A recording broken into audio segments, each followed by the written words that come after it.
في هذا الوثائقي سوف أبدأ مع صلالة، والتي تقع في الطرف الأقصى من عمان. بداية سأخذكم إلى مدينة أوبار الضائعة. تنتمي هذه المدينة المدمرة أساسا إلى قبيلة عاد صاحبة أعمدة إرم المذكورة في القرآن الكريم. بعد ذلك سأخذكم إلى صلالة، والتي تعرف بمدينة الأنبياء.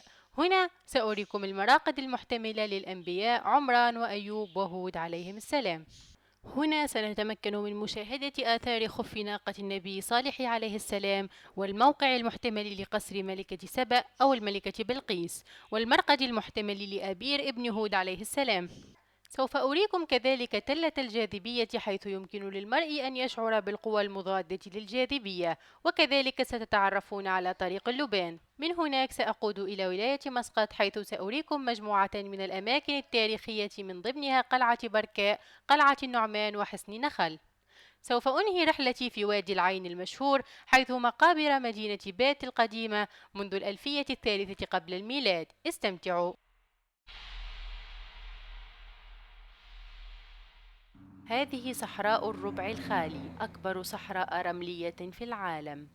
بالعربية تعني الربع الخالي. هذا الجزء من الصحراء يعرف كذلك بصحراء وهيبة الرملية. أردت أن أبدأ رحلتي في عمان من جزئها الأقصى، صلالة، مدينة الأنبياء. في بداية الصباح كنت أسافر على الطريق 39 الخالي تقريبا، والمعبد جيدا بمحاذاة جبل الحجر. السرعة القصوى لسيارتي كانت تبلغ 120 ميلا في الساعة، وهذه السرعة التي كنت أقود بها. بدأت الشمس تطل على الصحراء عندما توقفت بمحاذاة الطريق السريع لمشاهدة هذا المنظر الرائع. قبل الوصول إلى صلالة ب80 ميلا، وبمساعدة الجي بي اس نظام تحديد المواقع، سلكت منعطفا إلى اليمين، وقدت لما يقارب 10 أميال للوصول إلى مدينة شيسر. هذه المدينة التي يكتنفها الغموض يزعم بأن تكون مدينة أوبار المفقودة، المدينة التي كانت تغرق في الازدهار فيما مضى حوالي 5000 سنة قبل الميلاد. يعتقد أنه تم بناؤها من قبل الملك شهداد ابن عاد، حيث شكلت المدينة مركزا لتجارة اللبان. سافرت قوافل الجمال في إحدى المرات حاملة بضاعتها القيمة عبر شبه الجزيرة العربية باتجاه القدس. كان يتم استخدام اللبان بحرقه في الاحتفالات الدينية. تشير الوثائق التاريخية إلى أن ملكة سبأ قدمت هذه العلكة العطرية المقدسة للملك سليمان. يعتقد أبناء شيسر أنهم من سلالة قوم عاد، حيث أنهم يعيشون حياة تمت المحافظة عليها من التغير منذ آلاف السنين. يعرف هذا المكان كذلك بقصر لوبار. باراتاب أحد العاملين هناك والذي أصبح مرشدي شرح لي أن هنالك الكثير ليتم حفره، ولكن سلطان عمان منع علماء الآثار الألمانيين من حفر أكثر مما قاموا به مسبقا. هذا الموقع يعرف بأحد مواقع التراث العالمي لليونسكو. في الخلفية يمكنك مشاهدة النافورة المنهارة والأبراج الدائرية. كان ارتفاع الأبراج يصل إلى 55 قدما. كان رأس النافورة يصل إلى 80 قدما تحت تلك المنطقة. ذهبت نزولا إلى الدور السفلي لمشاهدة منشأ النافورة. لم يكن يوجد هناك غير رائحة الفحم، بعض المنازل، بعض الخردة، ومضخة بئر جيدة. بارتاب المرشد الخاص بي أخبرني أنه حتى ولأربع سنوات مضت كانت مياه نبع عذبة تتدفق بواسطة الضغط الخاص بها. في هذه الفترة تم بناء أنبوب بئر حتى تجبر المياه على الصعود للأعلى. في ذلك اليوم حتى المضخة لم تكن تعمل. يبدو أن النبع قد جف. من الممكن أن يصبح فعالا مرة أخرى في موسم الأمطار.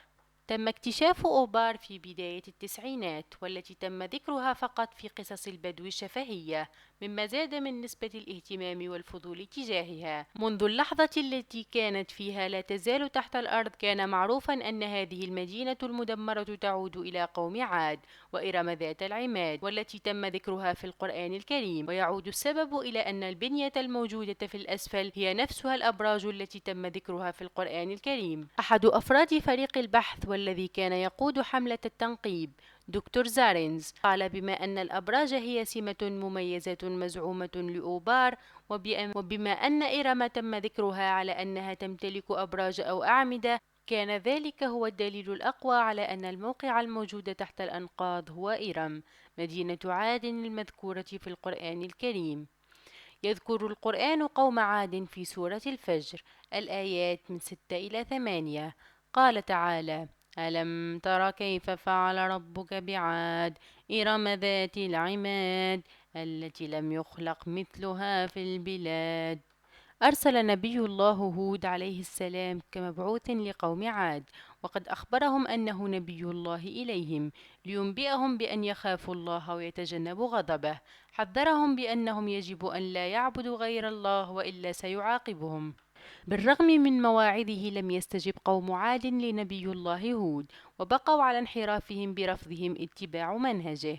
تصرفاتهم المشينة تجاه رسالة نبي الله هود موثقة في هذه الآيات: وإلى عاد أخاهم هودا قال يا قوم اعبدوا الله ما لكم من إله غيره إن أنتم إلا مفترون.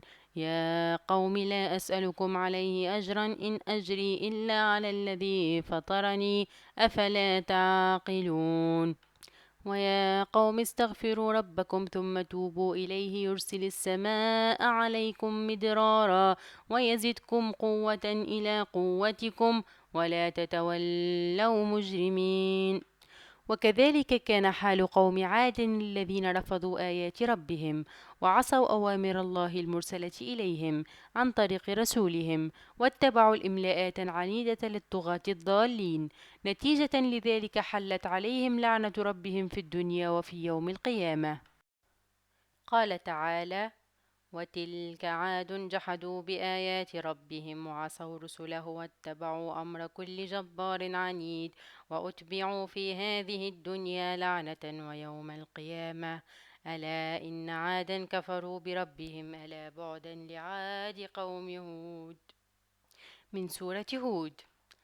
قال تعالى: كذبت عاد فكيف كان عذابي ونذر. من سورة القمر. قال تعالى: فأما عاد فاستكبروا في الأرض بغير الحق وقالوا من أشد منا قوة أولم يروا أن الله الذي خلقهم هو أشد منهم قوة وكانوا بآياتنا يجحدون. سورة فصلت. قال تعالى: واذكر أخا عاد إذ أنذر قومه بالأحقاف وقد خلت النذر من بين يديه ومن خلفه ألا تعبدوا إلا الله إني أخاف عليكم عذاب يوم عظيم. قالوا أجئتنا لتأفكنا عن آلهتنا فآتنا بما تعدنا إن كنت من الصادقين. سورة الأحقاف، الآيات 21-22.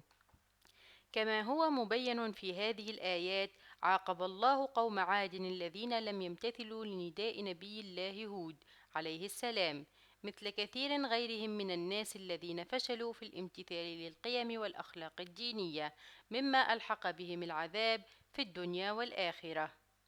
يخبر القرآن أن دمار قوم عاد كان نتيجة لعاصفة رملية تؤدي لانفجار طبلة الأذن، الصيحة. تخبرنا الآيات أن هذه العاصفة استمرت 7 ليال و8 أيام. قال تعالى: سخرها عليهم 7 ليال و8 أيام حسوما فترى القوم فيها صرعى كأنهم أعجاز نخل خاوية. سورة الحاقة. مما دمر عاد كليا. قال تعالى: إنا أرسلنا عليهم ريحا صرصرا في يوم نحس مستمر تنزع الناس كأنهم أعجاز نخل منقعر. سورة القمر. تم تحذير القبيلة مسبقا ولكنهم لم يمتثلوا للتحذير واستمروا بتكذيب الرسول. كانوا في غفلة حتى في الوقت الذي كانت العاصفة في طريقها باتجاههم. بالرغم من ذلك استمروا في إنكارهم، وهو ما تم كشفه في القرآن كذلك. قال تعالى: فلما رأوه عارضا مستقبل أوديتهم قالوا هذا عارض ممطرنا بل هو ما استعجلتم به ريح فيها عذاب أليم. سورة الأحقاف. وكما هو واضح من بقايا أوبار، راكمت العاصفة أطنانا من الرمال فوق المدينة ودفنت السكان وهم أحياء.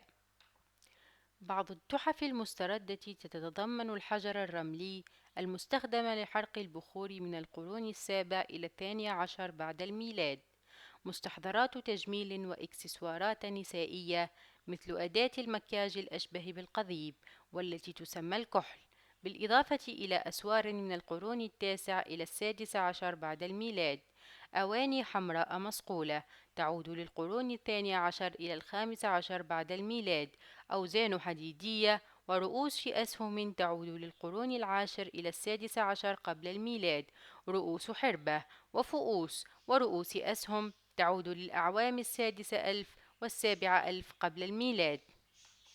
منذ بدء عمليات التنقيب في الموقع ظهر كثير من اللغط بشأن ما إذا كان هذا هو الموقع مدينة أوبار المفقودة أو لا. هل هذه هي أنقاض ما قال عنه لورنس العرب أتلانتس الرمال؟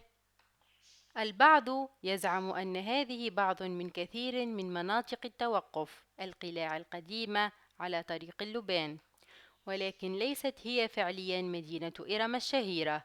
دوريس زارنس أحد علماء الآثار اعترف بهذه الحقيقة في أحد المقابلات التي أجرتها معه نوفا في العام الفائت. احكم بنفسك، العلم عند الله. على الجانب توجد مزرعة على بعد ميلين من الموقع ترمي مخلفاتها في العراء دون اهتمام، مما يسبب تواجد الملايين من الذباب المزعج. لم أرى في حياتي هذا الكم الهائل من الذباب مجتمعة في مكان واحد. حان الوقت للانتقال إلى صلالة. لا زلت أملك بعض الساعات، لذلك وبدلا من الذهاب إلى الفندق قررت القيادة متخطيا صلالة ب25 ميلا نحو شاطئ المغسيل. هذا واحد من أكبر مناطق الجذب في صلالة. الشواطئ في صلالة والسواحل المحيطة بها وعرة للغاية، والمغسيل ليس ثنائيا. المميز هنا هو أن أمواج البحر تتكسر من خلال فتحات طبيعية في الحجر الجيري، مما يؤدي إلى تكوين واندفاع الماء على هيئة أعمدة مصحوبة بصوت هادر، حيث ترتفع الأعمدة لعدة أمتار في الهواء. إذا كنت شجاعا بما يكفي، عليك بأخذ صورة بجانب أعمدة المياه لحظة انطلاقها، ولكن على الأغلب ستصاب بالبلل التام. يوجد كذلك مقهى مصاحب لمنصات المشاهدة في المغسيل، والتي توفر مناظر أخاذة للساحل الجميل والوعر.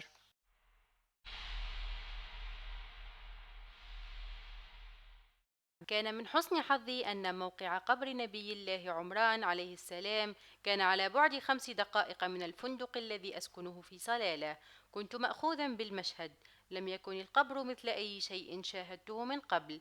كان يمتد ل100 قدم طولا. لقد شاهدت الصور مسبقا، ولكن مشاهدة ذلك شخصيا كان تجربة مختلفة تماما. لا توجد كلمات تعبر عن الإحساس الذي انتابني عندما شاهدت شيئا كذلك المنظر. أعني أن شخصا مذنبا مثلي يقف أمام قبر نبي، والذي توجد سورة كاملة باسمه في القرآن الكريم، سورة آل عمران. كذلك تم ذكر اسمه في 3 مواضع في القرآن الكريم. أود أن أذكر آيتين من سورة آل عمران. قال تعالى: إذ قالت امرأة عمران ربي إني نذرت لك ما في بطني محررا فتقبل مني إنك أنت السميع العليم. فلما وضعتها قالت ربي إني وضعتها أنثى والله أعلم بما وضعت وليس الذكر كالأنثى وإني سميتها مريم وإني أعيذها بك وذريتها من الشيطان الرجيم. نبي الله عمران عليه السلام كان والدا ل3 من الشخصيات العظيمة في العالم. كان والد سيدتنا مريم عليها السلام، واسمها في الإنجيل مريم العذراء، وهي كانت والدة نبي الله عيسى عليه السلام. في الإنجيل يعرف بالمسيح. كذلك يعرف بوالد أنبياء الله هارون وموسى عليهم السلام. قرأت سورة الفاتحة أول سورة في القرآن على الروح الطاهرة. كان هناك حديقة صغيرة تحيط بالمرقد. لم يوجد أحد غيري هناك. من المرجح أن يكون السبب هو الموسم الذي زرت فيه المكان. بالعادة يأتي الزوار إلى صلالة في موسم الخريف عندما يكون الجو ماطرا. كان المكان هادئا. كان هناك كذلك مسجد صغير بالقرب من المرقد. استكمالا للنقاش، يقال أن سورة آل عمران نزلت في المدينة، وهي ثاني سورة مدنية، وتنتمي أغلب آياتها للسنة الثالثة للهجرة، مع احتمالية استثناء الآية 61، والتي تذكر المباهلة، والتي من الممكن أنها نزلت في وقت قدوم وفد مسيحيو نجران، والتي تم في السنة 10 للهجرة. تركز هذه السورة على ارتحال النبوة عن شريعة موسى عليه السلام. تكهن آخر يشير أنه بما أن المباهلة مذكورة في السورة، فإن آل عمران يمكن أن تكون إشارة إلى سلالة أبو طالب، والذي كان اسمه الحقيقي عمران. أحد أبنائه كان جعفر بن أبي طالب، والذي تم إرساله كقائد في غزوة مؤتة من قبل الرسول عليه الصلاة والسلام. استشهد في نفس المعركة، وعرف بعد ذلك بجعفر الطيار. ابن أبو طالب الآخر هو علي كرم الله وجهه، والذي أفنى حياته في خدمة الرسول صلى الله عليه وسلم والإسلام.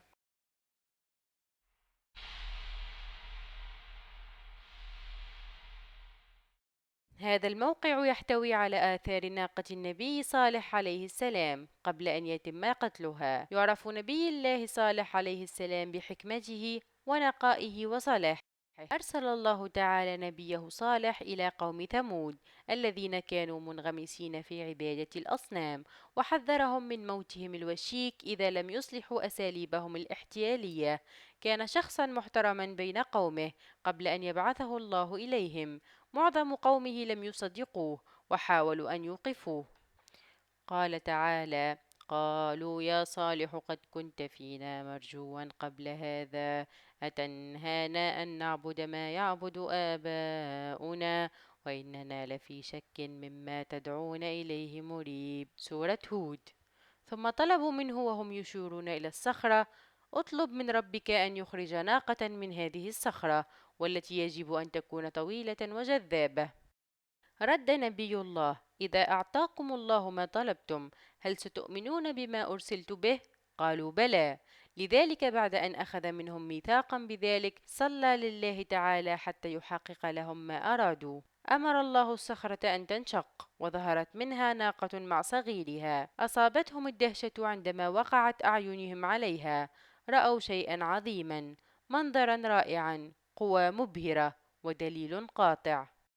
في البداية كان قوم ثمود متفاجئين للغاية. كانت ناقة مباركة، حيث أن حليبها كان يكفي الآلاف من الرجال والنساء والأطفال. عاشت الناقة بين قوم نبي الله صالح، حيث كان بعضهم يؤمن بالله بينما الأغلبية استمروا في عنادهم وكفرهم. سبب كرههم لنبي الله صالح إلى تحويل تركيزهم إلى معجزته، وهي الناقة المباركة.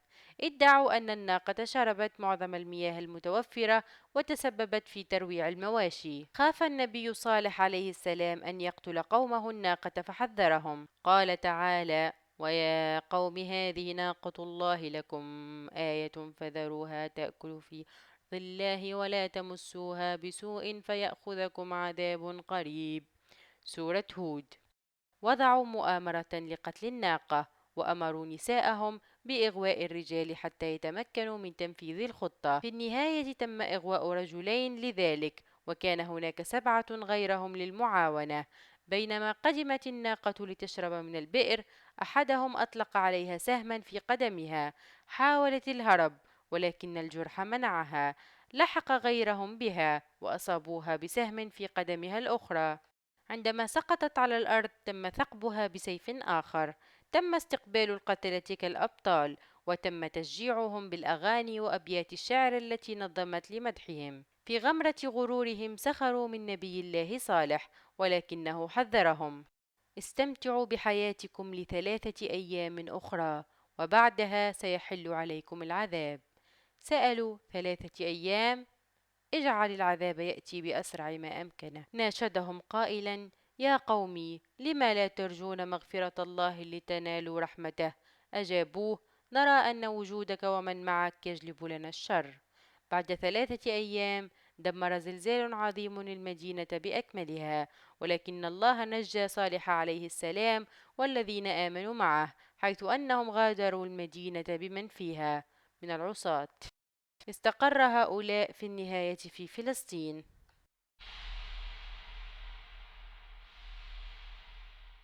كان علي أن أقود لمدة ساعة من صلالة، من خلال مناظر رائعة من أشجار اللبان المشهورة في صلالة باتجاه جبل مهيب يعرف بجبل القارة أو جبل إيتين. كانت القيادة المنعشة باتجاه الضريح فوق طريق إسفلتية ممتازة، حيث استطعت أن أشاهد أسلوب حياة السكان المحليين في بيوتهم الجبلية القديمة المصنوعة من الحجارة. كنت أشاهد الجمال تحوم بحرية هنا وهناك، والأشجار تصطف على شكل بقعة على طول الطريق. في النهاية وصلت إلى قبر النبي أيوب عليه السلام. العديد مما يسمى بسفينة الصحراء كانوا كذلك يحومون خارج المسجد. كانوا ينظرون إلي بينما يحركون ذيولهم ويرفرفون برموشهم، وبعدها انشغلوا بالتهام التين والأوراق من أعالي الأشجار. يرتفع الجبل ب500 قدم عن سطح البحر. يمكنك من هنا أن ترى مدينة صلالة بالكامل بالإضافة إلى المحيط. بعد تخطي البوابة الرئيسية للمسجد، عبرت الحديقة الجميلة الغنية بالأزهار. كان الهواء منعشا للغاية، مصحوبا برائحة الأزهار، مما منحني إحساسا بالسكون. يعتبر الموقع مقدسا بالنسبة للمسلمين والمسيحيين، والناس من المعتقدين يحضرون لتقديم الاحترام للنبي أيوب.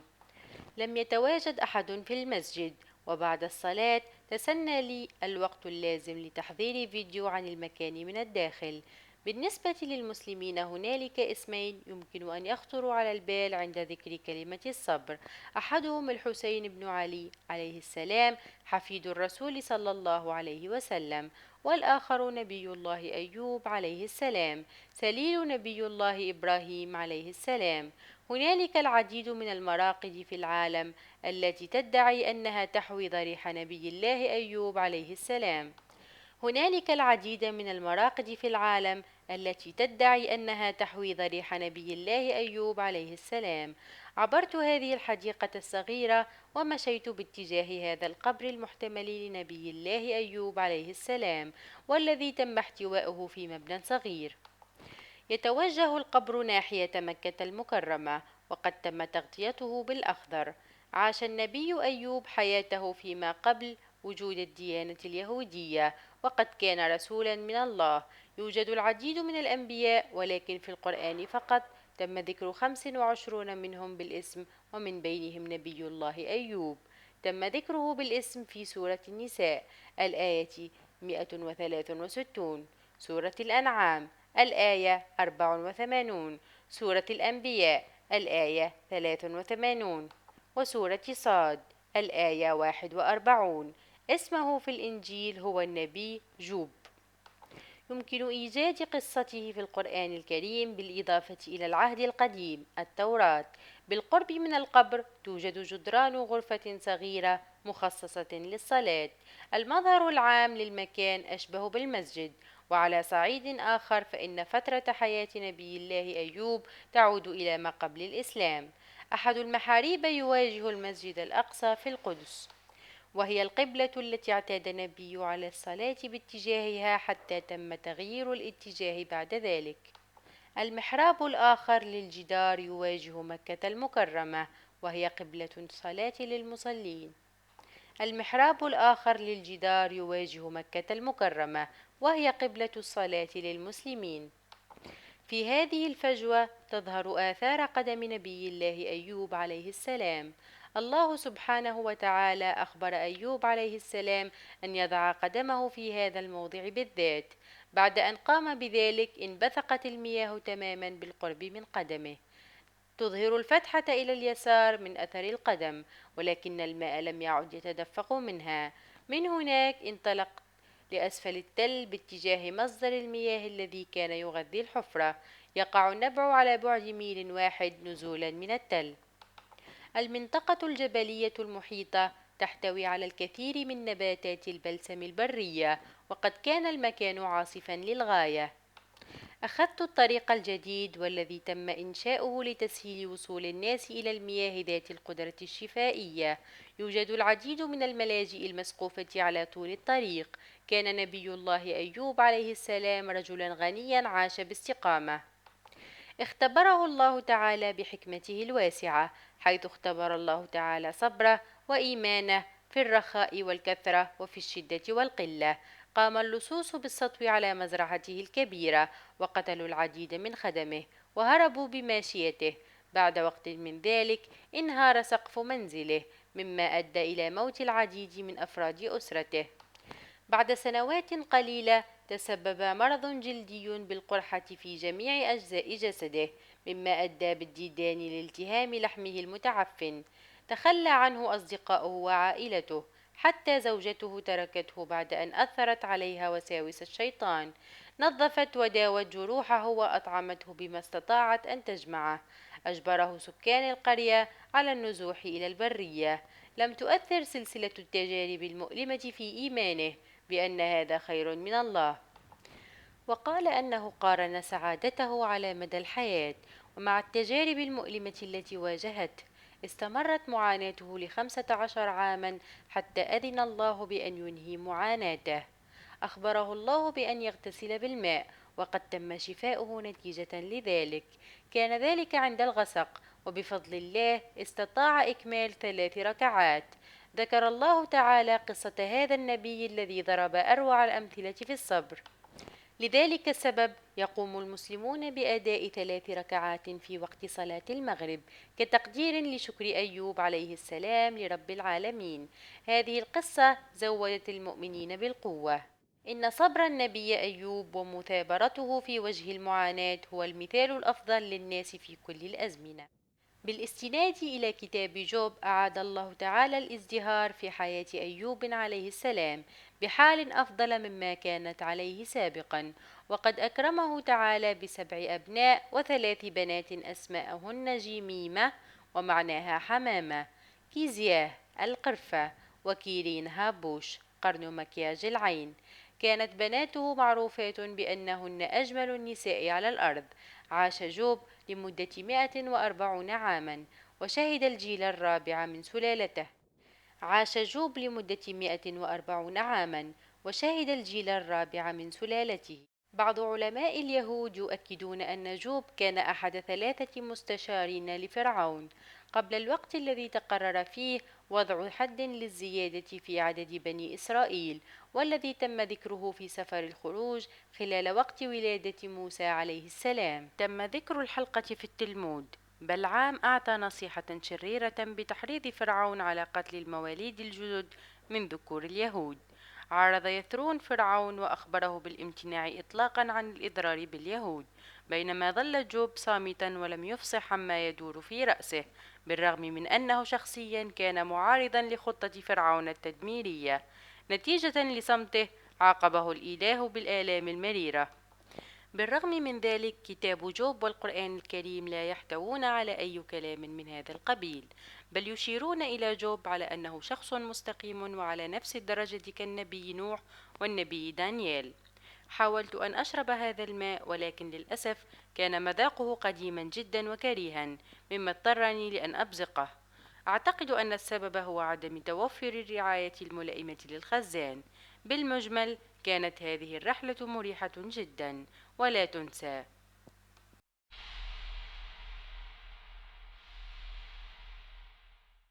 يقال أن القبر يعود إلى نبي الله هود عليه السلام. يقع القبر على مسافة 30 ميلا من صلالة. عندما وصلت لم يكن أحد هناك، من ضمنهم المسؤولون عن الاهتمام بالمكان. فتحت الباب على مصراعيه ودخلت إلى الموقع. هود عليه السلام يعتبر نبيا في الإسلام، وقد تم ذكره 7 مرات في القرآن الكريم. السورة 11 في القرآن الكريم اسمها سورة هود نسبة إليه. في بعض الأحيان تم ذكر هود بالاقتران مع عابر، وهو أحد أجداد بني إسرائيل الذي تم ذكره في العهد القديم. في بعض التقاليد يشار إليه على أنه الحبر، وهو المعروف بأصل اللغة العبرية، وقد قيل أنه كان موضوعا لمملكة حملت اسم مؤسسها عاد، الجيل الرابع من سلالة نبي الله نوح عليه السلام.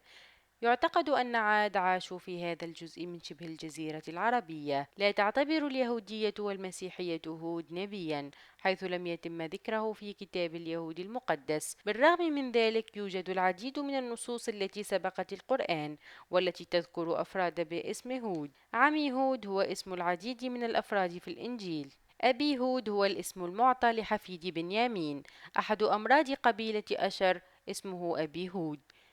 يظهر الاسم هود كذلك في العديد من النقوش القديمة. بالاستناد اللهم صل للقرآن على الكريم بدلا من محمد الله، وآل كان قوم عاد محمد. يعبدون العديد من الآلهة. كانوا يؤمنون أن كل إله يحقق غاية مختلفة. بالاستناد إلى كلامهم، القوى كانت مقسمة بين هؤلاء الآلهة المتعددة. قوم عاد كانوا طوال القامة، على قدر من الوسامة والقوة البدنية. كانوا بنائين محترفين ومهندسين بارعين، لكنهم لم يلاحظوا أن قدراتهم ومواردهم الطبيعية عبارة عن هبات، وقد اختار الله أحد رجالهم ليكون نبيا. هذا الرجل هو نبي الله هود عليه السلام، والذي حاول أن يعلم هؤلاء الناس أنه لا يوجد إلا إله واحد، وأنه مصدر كل شيء. أخبرهم نبي الله هود مرارا وتكرارا أن يتوقفوا عن عبادة هذه الآلهة. لقد حذرهم من عقاب الله تعالى للذين يخالفونه، وخاصة الذين يعبدون آلهة غير موجودة. قال تعالى: يا قوم لا أسألكم عليه أجرا، إن أجري إلا على الذي فطرني، أفلا تعقلون. ويا قوم استغفروا ربكم ثم توبوا إليه يرسل السماء عليكم مدرارا ويزدكم قوة إلى قوتكم ولا تتولوا مجرمين. سورة هود. معظم قوم عاد لم يكونوا مستعدين لأن يصغوا إلى كلام نبي الله هود عليه السلام. قال تعالى: قالوا يا هود ما جئتنا ببينة وما نحن بتاركي آلهتنا عن قولك، وما نحن لك بمؤمنين، إن نقول إلا اعتراك بعض آلهتنا بسوء. قال إني أشهد الله وأشهدوا أني بريء مما تشركون. سورة هود. بعد أن حاول إقناعهم غادر الوادي مع من آمن معه.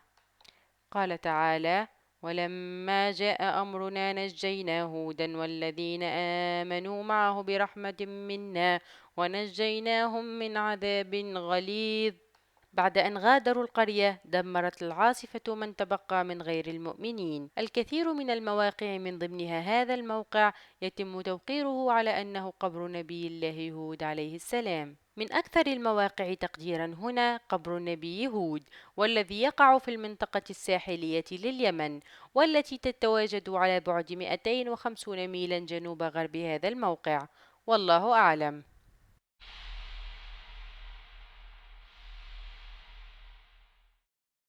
كنت على بعد ما يقارب 50 ميلا من صلالة. على الخريطة يمكنني أن أشاهد قبر عبير بن هود. بعد القيادة لفترة على طرق الحصى، وجدت سائق سيارة أجرة، والذي أخبرني بأن أستمر، ومن ثم أنعطف إلى اليمين. في النهاية وجدت هذا الضريح ذو الشكل المشابه لتوأم البصل. القبور التي تحمل شكلا مماثلا هي من العلامات النموذجية للمنطقة. كان البحر يبعد حوالي 200 ياردة. مع هذه الحرارة المزعجة، جلب النسيم البارد شعورا رائعا. كان الباب مغلقا، ولم يكن يوجد غيري في المكان. حتى على مدى أميال مني لم يكن هنالك أحد. فتحت الباب وسمحت لنفسي بالدخول. كان واضحا أن الضريح تم ترميمه من فترة قصيرة، بحيث لم تتواجد أي نقوش تخريبية من أي نوع، سواء من الداخل والخارج. عبير كان ابن نبي الله هود عليه السلام، وقد اعتبره التاريخ على أنه قديس محترم. تم ربط هود عليه السلام أحياؤه مع عابر، جد بني إسرائيل المذكور في العهد القديم. بما أن اسم هود عليه السلام هو عبير، يمكن أن يكون هذا الضريح هو قبره. والله أعلم. بعد قراءة سورة الفاتحة حان الوقت للعودة إلى صلالة.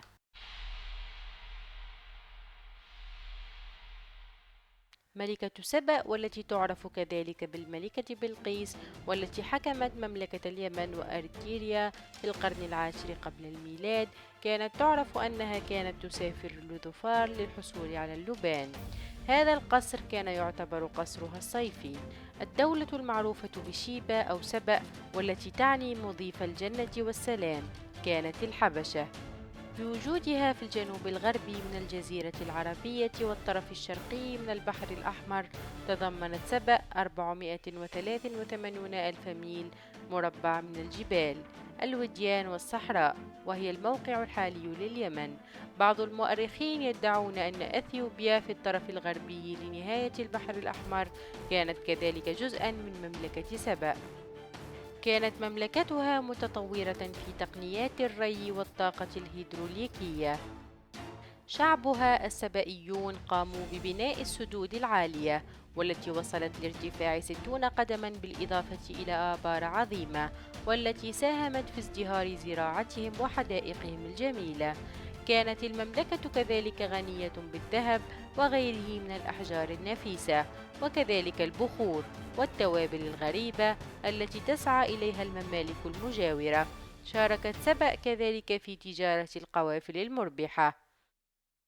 بحلول العام 1000 قبل الميلاد، كانت الجمال تسافر كل فترة لمسافة 1400 ميل على طريق البخور، وعلى طول البحر الأحمر باتجاه الأراضي المحتلة حاليا.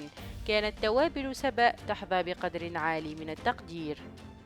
اللبان، والذي كان يستخدم كقربان للآلهة، كمضاد للسموم وكدواء لآلام الصدر، البواسير والشلل. الكثير من الأساطير تشير إلى العشائر العربية القديمة كانت ذات سلطة أنثوية لها ممارسات مرتبطة بالأمومة، بالإضافة إلى الإرث الأمومي القديم للجزيرة العربية القديمة وما يحيط بها من دول. في الحبشة، كان رأس العائلة يسمى شيبو، والتي كانت في الحقيقة أنثى أو الأم الحاكمة. في البلدان الشرق الأوسطية الأخرى، كان التعدد للنساء مقبولا. كان يمكن للمرأة أن تتزوج بأكثر من رجل، والذين يتركون عوائلهم ليعيشوا مع عائلتها. وكان من حقها كذلك إصدار أحكام الطلاق بأن توجه خيمتها باتجاه الشرق ل3 ليال متواصلة. قبل ظهور النظام الأبوي، يرجح أن النساء شغلوا سلطات أعلى، أو على الأقل مساوية لحقوق الرجال. أساطير ملكة سبأ معروفة عبر الجزيرة العربية، بلاد فارس، أثيوبيا والأراضي المحتلة. تبعا للعادات العربية، حكمت بلقيس بقلب امرأة، لكن بيد وعقل رجل. تشير القصص الإسلامية إلى أن سبأ تزوجت نبي الله سليمان عليه السلام. بعكس الإنجيل، يشار إلى أنها تركت آلهتها وتبعت إله بني إسرائيل.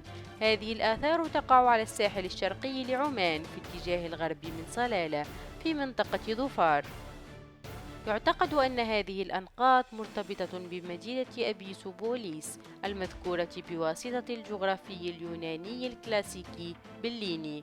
المصادر العربية تشير إلى أن المدينة تم بناؤها بواسطة الملك عزيز الثاني، والذي حكم حضرموت في القرن الأول الميلادي.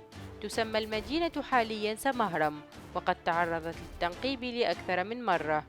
عندما كنت هناك، كان هناك 50 عاملا في الموقع الفسيح مشغولون بأعمال التنقيب تحت حرارة لا تحتمل. كان فريق العمل عبارة عن علماء آثار إيطاليون. تحدثت إلي لبضع دقائق، أرتني بعض الأجزاء المكسورة لقدور تم إيجادها في ذلك اليوم، ثم عادت لعملها مع العمال. خلال المحادثة، عندما سألتها ما إذا كانت الأنقاض تعود لقصر الملكة سبأ، غضبت مني. أخبرتني أنها متأكدة أن هذه الأنقاض تعود للقرن الأول الميلادي، وكان هذا المكان عبارة عن مركز تنقلات لبضاعة اللبان.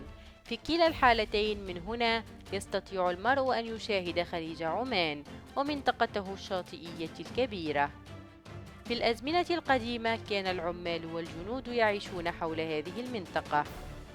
من هنا يمكنهم بسهولة مراقبة حركة السفن وعمليات تحميل بضاعة اللبان الغالية الثمن على أسطح السفن.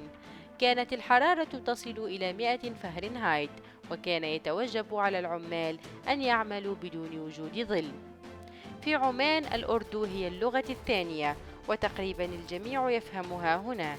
بدأت الحديث مع العمال عن تصرف عالمة الآثار المزعج، فبدأوا بالضحك ثم بالسباب. رحلت فورا قبل أن يشتعل أي تحريض حقيقي، مما سيسمح لها بأن تأمر الأمن بطردي من المنطقة.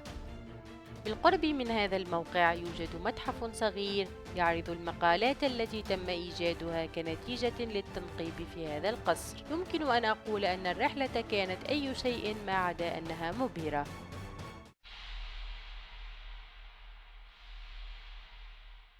لم أذهب إلى تلة جاذبية في حياتي من قبل. عندما علمت أنه يوجد واحدة مماثلة في الجوار قدت إلى هناك. وضعت سيارتي على الوضع الحيادي بينما بدأت السيارة بالصعود للأعلى من تلقاء نفسها، وعندما بدأت بالتسارع ضغطت على المكابح فتوقفت. بعد أن توقفت تماما حررت المكابح، فبدأت السيارة بالصعود لأعلى التل مجددا. في المقابل لا تنحدر السيارة للأسفل. عندما أقود بسرعة للأسفل ثم أضع السيارة على الوضع المحايد فإنها تتوقف. فعلا شعرت بتحدي لقانون الجاذبية. طبقا للعلم تلة الجاذبية يظهر على أنه منحدر صعود بسبب تخطيط الأراضي المحيطة، مما يسبب الوهم البصري بأن السيارة التي تم تركها بدون تثبيت ستصعد للأعلى. يرتبط الموقع بأقاويل متعلقة بوجود قوى خارقة أو مغناطيسية في الموقع. العنصر الأساسي المساهم في الوهم يرتبط كلياً أو على الأغلب بالأفق المسدود. بدون وجود الأفق، الحكم على مدى انحدار السطح يعتبر صعباً بسبب غياب عنصر المرجع. الأشياء التي يمكن أن يظن المرء أنها متعامدة مع الأرضية مثل الأشجار من الممكن أن تكون في الواقع مائلة أو منحرفة عن المرجع البصري. يوجد 57 موقعاً مماثلاً في العالم، ويتم الإشارة إليهم بهضاب الجاذبية أو هضاب المغناطيسية. بالعادة يكون مدى الطول لتلة الجاذبية قصيراً 150 إلى 300 قدم، وأما العرض فلا يتعدى بضعة ياردات، محاطة بتلة من المناظر الطبيعية ومن دون أبنية مجاورة. استمريت بالقيادة نزولا وهبوطا من على التل لما يقارب النصف ساعة. عندما أصابني الملل قدت سيارتي مبتعدا عن المكان. كانت بالفعل تجربة فريدة من نوعها في الحياة.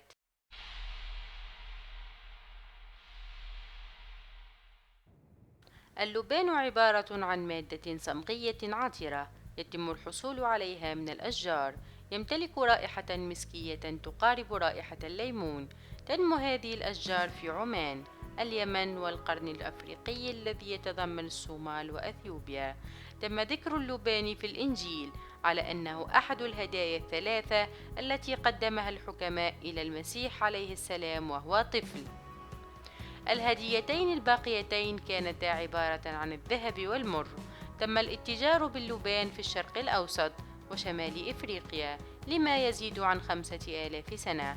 المصريون القدماء اشتروا حمولة كاملة من المادة الصمغية لاستخدامها كبخور لطرد الحشرات، للعطور والجروح والقروح. كذلك كان يستخدم كمكون أساسي في عملية التحنيط. لا زال اللبان يستخدم كبخور ومع العطور في العديد من أماكن العبادة التابعة لمختلف الأديان حول العالم. يوجد 4 أنواع منتجة للبان الحقيقي، وجميعها متوفرة في حدائق مختلفة. يتم استخراجه من الأشجار من خلال جرح جذع الشجرة والسماح للمادة الصمغية بأن تسيل منها. يمكن بعد ذلك استخدامه في صيغته الجافة أو المبخرة لإنتاج الزيوت الأساسية. الاختلاف في التربة والمناخ يحدث تنوعاً في الإنتاج حتى مع نفس الأنواع. تعتبر هذه الأشجار غير اعتيادية لقدرتها على النمو في بيئات صعبة للغاية، حيث أنها في بعض الأحيان تنمو من بين الصخور. نموها بهذه الطريقة يمنعها من أن تنتشل من بين الصخور في وقت العواصف التي غالبا ما تحدث في هذه المنطقة. تبدأ الأشجار بإنتاج المادة الصمغية عندما تبلغ ما يقارب 8 أو 10 سنوات. يتم الاستخلاص بين 2 إلى 3 مرات في السنة، حيث العملية الأخيرة تعطي أفضل المحصول لاحتوائها على مستوى عطري عالي. بعد ذلك يتم جمع المادة الصمغية باليد للحفاظ على جودتها. اللبان ذو الجودة العالية عادة ما يكون فضياً وشفافاً، أو يحتوي على مسحة خضراء بسيطة. اللبان ذو اللون البني المائل للصفرة هو أكثر نوع متوفر والأرخص. التقييم يعتمد كذلك على موعد الحصاد. كل عام يمكن استخلاص 7 باوند من اللبان من كل شجرة. بعد ما يقارب 5 سنوات من الاستخلاص، تقنيات التنظيم تقترح ترك الشجرة لترتاح لمدة مماثلة حتى تعطي محصولاً أوفر في المستقبل. في شرق إفريقيا، الجزيرة العربية والثقافات الهندية، يعتقد أن حرق اللبان يومياً في المنزل يجلب الصحة الجيدة. كذلك يستخدم في الطب الشعبي حول العالم. في الأساس فإنه يعزز الهدوء والسكينة والاسترخاء. هذه المؤشرات ستكون دائما موجودة بغض النظر عن السبب أو الطريقة التي يستخدم بها اللبان. الأبحاث الطبية الحديثة تقترح أن العلاج باللبان يخفف الآثار المماثلة للاكتئاب، وكذلك تفيد في تقليل الخلايا السرطانية. من الممكن كذلك أن يساهم في تخفيف آلام التهاب المفاصل، والذي يؤثر على ملايين الناس سنويا حول العالم. يعد زيت اللبان مستحضرا رائعا للاهتمام بالبشرة وكل ما يتعلق بها: الحروق، الطفح الجلدي، الجروح السطحية، الخدوش، القروح، بالإضافة إلى أن له تأثير مذهل على البشرة في طور الشيخوخة والبشرة المتأثرة بالعوامل البيئية.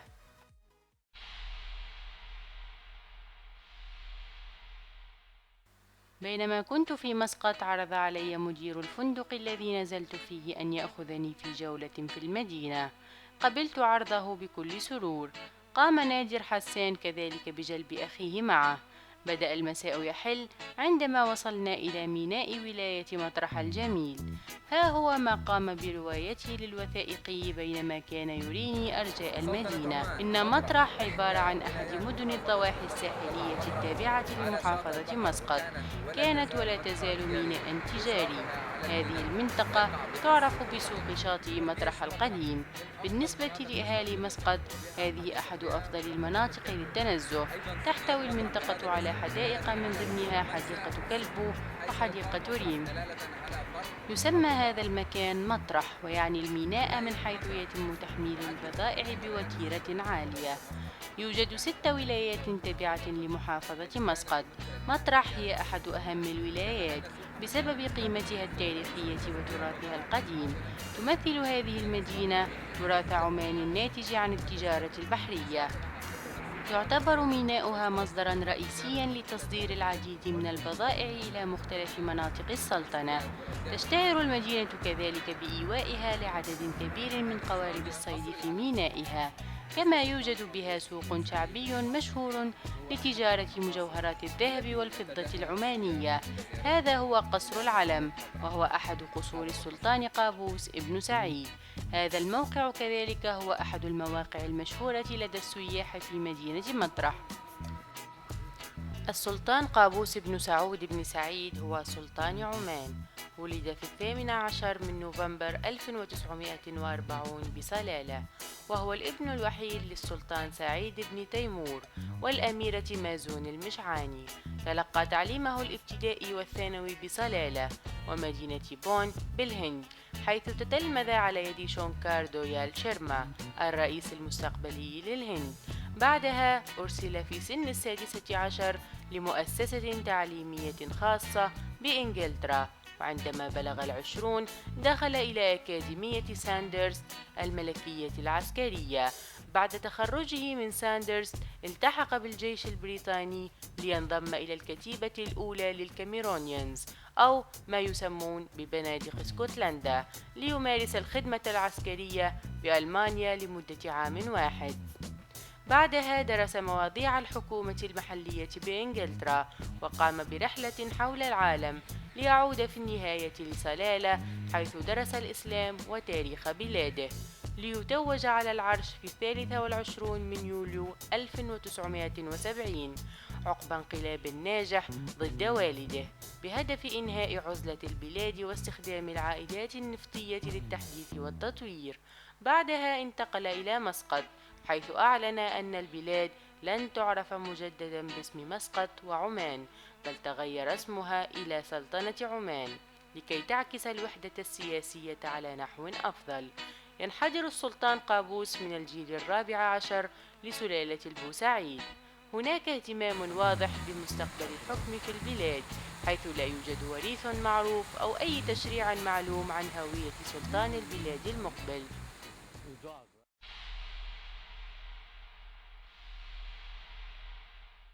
بدأت القيادة على الخط السريع الساحلي لمسقط، سوحار ودبي، وبعد 50 ميلا توقفت عند سواحل شاطئ الباطنة.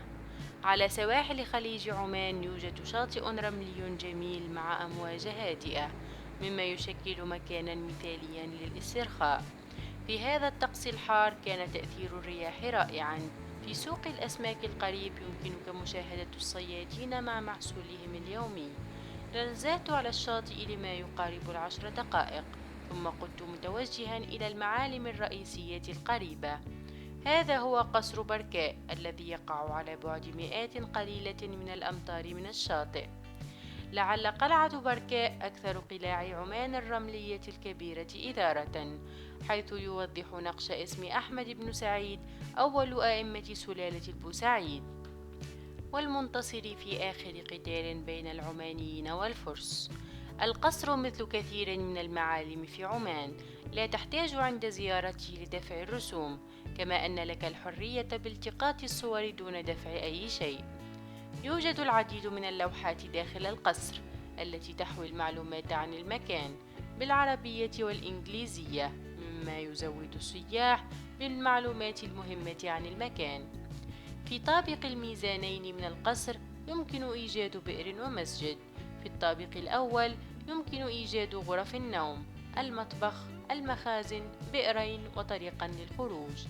يوجد في هذا الطابق كذلك برج له شكل ثماني مع برجين آخرين للمراقبة، حيث أنهم كانوا جزءا من النظام الدفاعي للمدينة. في الطابق السطحي توجد غرفة الإمام الخاصة مع بعض محطات المراقبة.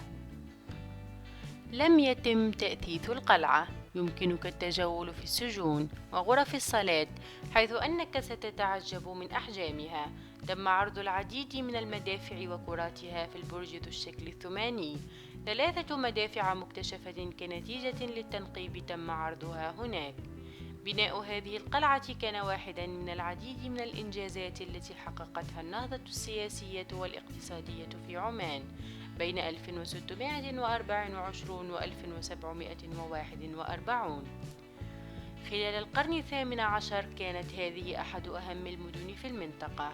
في العام 1747 تم دعوة الحامية الفارسية التي احتلت القلعة إلى مأدبة، وبعد وضع إشارة مسبقة تم ذبحهم جميعا.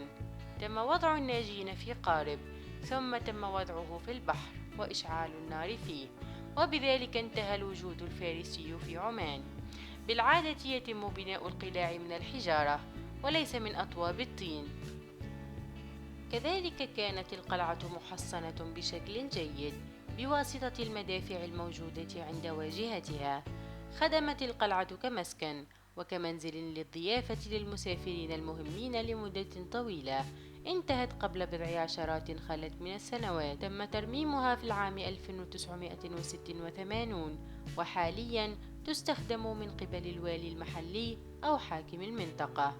يتم ممارسة مصارعة الثيران في هذه المنطقة، ولكنها ليست من النوع الدموي. يتم وضع الثيران البراهيمية وأنوفها متقابلة، وتبدأ بدفع بعضها البعض في ممارسة ليس من المفترض أن تسبب الأذى لأي من الطرفين. لعبة نطح الثيران التقليدية تحدث في الجمعة الثانية من كل شتاء بالقرب من قلعة البركاء. تشتهر بركاء كذلك بالحلوى، حيث تعتبر قطع الحلوى العمانية التقليدية مع القهوة جزء أساسي من الضيافة في المناسبات الرسمية.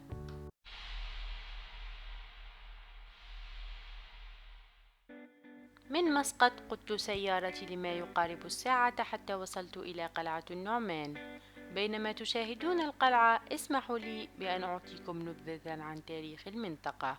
مع قدوم الإسلام تعارك الساسانيون في عمان مع ملوك الأزديين الذين تحولوا عن دينهم. سقطت كفة النزاع لصالح العرب في هذا الصراع، حيث أنهم تعززوا بقوة من المسلمين مرسلة من المدينة من قبل رسول الله محمد صلى الله عليه وسلم. أدت الحملة العسكرية إلى التغلب على معاقل الساسانيون وطردهم في العام 630 بعد الميلاد. مع نهوض الإسلام أسس الأزديون أنفسهم على أنهم أحد القوى الرائدة في الفتوحات الإسلامية، من خلال احتوائهم القائد المحتفل المهلب بن أبي صفرة، والذي كان يعرف بأبو سعيد. أحمد بن سعيد كان حاكم صحار عندما حدث غزو الأسطول الفارسي على المدينة، وهو يعرف بأحد القادة العسكريين ذوي الدهاء. صمد لمدة 9 أشهر حتى أجبر قائد الجيش نادر شاه الفارسي على الخضوع والانسحاب من الدولة تماما. خلال بضع سنوات تم انتخابه على أن يصبح الإمام في عام 1744، مما أرخ لنهاية وجود الفرق الأجنبية على أرض عمان وبداية الدولة الموحدة. كانت كذلك انطلاقة لسلالة استمرت إلى يومنا هذا، مما يجعلها أحد أقدم السلالات الحاكمة في الجزيرة العربية والأولى التي تحصل على الاستقلال. تعززت القلعة من قبل مؤسس سلالة البوسعيد، العائلة الحاكمة الحالية لعمان، الإمام أحمد بن سعيد. قام الإمام أحمد بتوسيع الجدران التابعة للمبنى المربع، وأضاف 2 من الأبراج الدفاعية على محور قطري، مما وفر مجال قوة إطلاق نارية يغطي 360 درجة من الأراضي المحيطة. لذلك أصبح المنزل الريفي الكبير قلعة محصنة بالكامل. الإمام أحمد البطل العماني سافر على رأس موكب رائع من أكثر من 2000 من الخدم، حاملين عاليا لافتتين من الذهب ولافتتين من الفضة. بقي الإمام أحمد بن سعيد في قلعة النعمان في خلال تنقله بين عاصمته الرستاق ومسقط. كان بالعادة يبقى هناك لبضعة أيام في كل زيارة، مما يسمح للجمهور بالتوافد عليه، ابتداء من المساراة في المغرب إلى صعب في الشرق. عندما توفي في العام 1778 استبدل العلماء أحمد بابنه سعيد بن أحمد، والذي كان على قدر عال من التدين، ولكن واجباته الإدارية قلت. ومنذ وقت وجود السكان من الإباضية تم السماح بتقسيم المهام بين القادة، حيث أصبح التقسيم يتضمن المهام الدينية والإدارية والعسكرية. انتقل إلى الرستاق حتى وفاته عام 1811، وسلم مهامه الحكومية إلى ابنه حمد بن سعيد، والذي قام بتغيير العاصمة في عام 1783 من الرستاق، والتي تقع في الداخل، إلى مسقط المدينة الساحلية، ومنح نفسه لقب السلطان، والذي يوحي بالسلطة البحتة.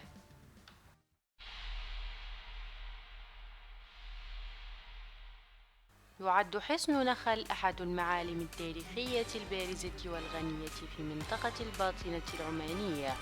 في اللغة العربية تسمى قلعة نخل، ومعناه شجرة النخيل. تضم نخل أحد أكبر مزارع النخيل في عمان. تضيف أشجار النخيل المحيطة بالمنطقة جمالاً على الحصن. تمت تسمية الحصن نسبة إلى ولاية نخل الحصن، والذي يعرف كذلك بحصن الهيم. تمت تسميته نسبة إلى ولاية نخل، حيث أنها تقع فوق قرية نخل القديمة. يعود تاريخها إلى ما قبل الإسلام. على مر القرون خضعت المنطقة لتحديثات وتحسينات كثيرة. تم إعادة بنائها بواسطة المهندسين العمانيين في القرن ال17 الميلادي. تم بناؤها كإجراء وقائي لحماية الواحة القريبة وطرق التجارة، حيث أنها تعبر من خلال العاصمة الإقليمية لولاية نزوى. البوابة والأبراج التي يمكن رؤيتها في الوقت الحاضر هي عبارة عن توسيعات تم بناؤها في العام 1834 من أجل الإمام سعيد بن سلطان. في العام 1990 تم تجديده بالكامل. في نوفمبر 2003 قام الأمير تشارلز بزيارة الحصن خلال زيارته الرسمية إلى عمان. يقع الحصن تقريبا على بعد 75 ميلا إلى الغرب من مسقط عاصمة عمان. يقع الحصن على البروز الصخري فوق جبل نخل، أحد النتوءات الصخرية لنطاق حجر الغربي، حيث أنه يقع في الشمال الشرقي للجبل الأخضر. توفر الأسوار منظرا يدل على منطقة الباطنة. مدينة نخل القديمة تقع أسفل الحصن، وبالقرب منها توجد عيون الثوارة الحارة. المميز بهذا الحصن هو أنه مبني حتى يتلائم مع محيط صخرة غير منتظمة الشكل، مع وجود بعض النتوءات الصخرية داخل المبنى. يمكن ملاحظة ذلك في بعض الأبراج، خصوصا في الجزء الغربي من الحصن. أحد أكثر الأشياء تفردًا في حصن نخل هو أنه لا يتبع في مظهره أي شكل منتظم. بدلاً من ذلك فإن الحصن يتبع تخطيطاً غير منتظم للصخرة الضخمة التي بني الحصن عليها. هذه الصخرة هي السبب في ارتفاع الحصن، مما يعطيه الروعة والفخامة. الجزء السفلي من الحصن يحتوي على مسجد وبئر، غرفة لتخزين التمر، بينما يحتوي القسم العلوي من الحصن على مكان إقامة الوالي، مع مجموعة متنوعة من الغرف الخاصة بعائلته، قاعات استقبال موسمية للرجال والنساء، وغرف مصممة خصيصا لأطفال الوالي. خلال شهور الصيف الحارة ينتقل الوالي إلى الطابق العلوي، حيث الغرفة ذات التهوية الأعلى، لذلك يتم استغلال أكبر قدر ممكن من نسيم البحر القادم من الساحل. غرفة النساء بالرغم من أنها تقع في أعلى نقطة في الحصن، فإنها تستقبل نسبة أقل من النسيم الذي يصل إلى غرفة الوالي، وذلك لأنها تواجه القسم الداخلي للحصن. تظهر الغرف كيف كانت تعيش الأسرة الحاكمة. توجد علامة على كل غرفة بالإنجليزية، لذلك يمكنك أن تستنتج الغرض من كل غرفة.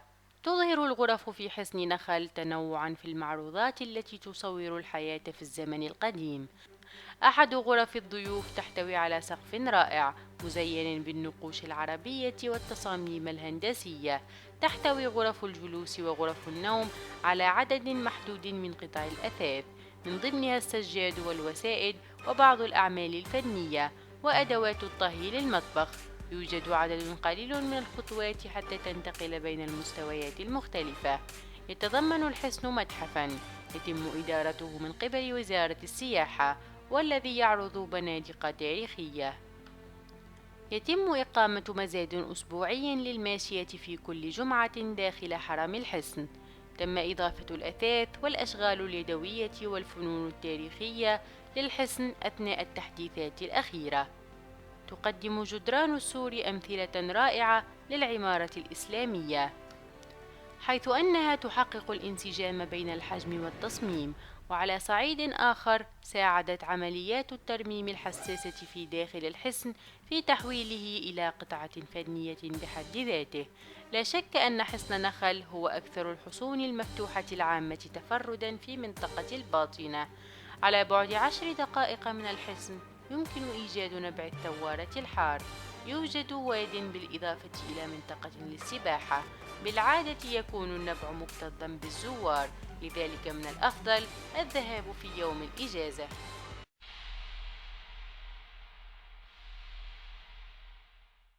بعد أن كنت في نخل والرستاق، واظبت على القيادة غربًا إلى أن وصلت إلى وادي العين، بالإنجليزية وادي تعني فالي. تكثر المواقع الآثرية في هذه المنطقة، لكن لم يتم استكشافها حتى الآن. إذا انتهى بك المطاف في هذا المكان، لن تجد أي موقع أثري مثير للاهتمام. بالرغم من ذلك، وجدت بعض المواقع الأثرية والأنقاض التي تم استكشافها مؤخرا. يقع موقع العين على بعد 150 ميلا من مسقط. لا توجد أي لوحات تعريفية أبدا، يجب أن تجد المكان بنفسك، بالرغم من أنه يمكنك مشاهدة المكان عن بعد، ولكن لا يوجد طريق واضح إليه. كان هناك 21 قبرا من الألفية الثالثة، والتي تقع على قمة صخرية، مما أدى إلى بروزها على سطح جبل ميشت شمالا. كانت هذه القبور في حالة جيدة، لم يتم الحفر في هذه المنطقة، مما حافظ عليها في حالة أثرية جيدة ومثيرة للاهتمام. لا تتوقع وجود أي لوحات إرشادية عن القبور. قبل الاستقلال كانت العين جزءاً من شبكة التجارة العربية للعبيد، والتي امتدت من شرق إفريقيا إلى الخليج العربي. في ستينيات القرن الماضي ألغى الشيخ زايد طيب الله ثراه العبودية رسمياً. اليوم بعض العائلات في العين والبريمي تنحدر من هؤلاء العبيد. اليوم بعض العائلات في العين والبريمي تنحدر من هؤلاء العبيد. المنطقة التي تتضمن المستعمرة والمقابر التابعة للعصر البرونزي هي من أكثر المناطق التي تتسم بالكمال، والتي تعود للألفية الثالثة قبل الميلاد. كانت بعض الممارسات الجنائزية العائدة للعصر البرونزي الأول تقام في هذه المنطقة المحدودة من مقبرة باد في شبه الجزيرة العمانية. موقع الخطم يقع في منطقة أبعد من هنا. من المستحيل أن تجد هذا الموقع من دون مساعدة نظام جيد لتحديد المواقع، إلا إذا كانت لغتك العربية جيدة. يوجد سياج حول الموقع ومحطة للطاقة عند طرفه. يمكن مشاهدة بعض القبور البيضاء من على بعد. من هنا تقدمت باتجاه وادي الحجر. بينما كنت أدخل المدينة استطعت أن أتكهن أن هذه المدينة كانت مكانا مهما فيما مضى. كانت أنقاض المنازل تملأ المكان. يمكنك أن تشاهد أنقاض حصن العلاية في الخلفية. يمتد الموقع الذي يعود إلى ما قبل التاريخ من شمال القرية وبستان بات. عندما تم بدء عمليات التنقيب في عام 1972 يتضمن الموقع مستعمرة ومقبرة من الألفية الثالثة لما قبل الميلاد. تقع المقابر على بعد 20 ميلا شمالا شرق مستعمرة بات. في نطاق المستعمرة شمال منطقة التقاء مجرى مائي صغير مع وادي الحجر. يوجد 5 أبراج حجرية، وهي من العلامات المميزة للعصر البرونزي الأول في شبه الجزيرة العمانية. أحد الأبراج تم دراسته بشكل كامل، مما أدى إلى الوصول لنتيجة مفادها أن هذه الأبراج تم بناؤها بين 2595 و 2465 قبل الميلاد. على مستوى الأساسات تظهر خطة للبرج تظهر سلسلة من الإسقاطات السطحية الخارجية مع صفين من الغرف المتوازية على كافة جوانب منصة كبيرة تابعة للبناء مع وجود بئر في المنتصف.